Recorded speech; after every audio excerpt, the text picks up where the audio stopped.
How to share a link and its options on Slack on Windows 11. This tutorial shows you how to send links and customize how they appear in just a few steps.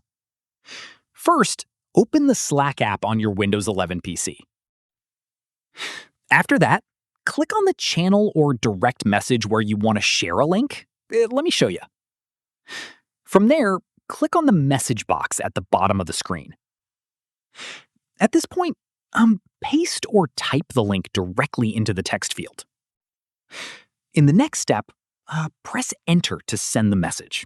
Slack will automatically generate a preview of the link if it supports unfurling for security reasons.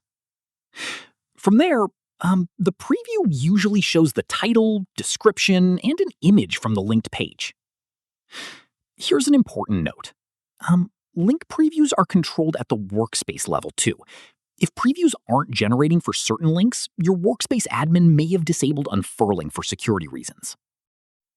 And that's it.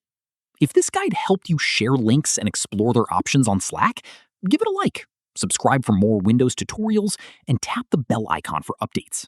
See you in the next one.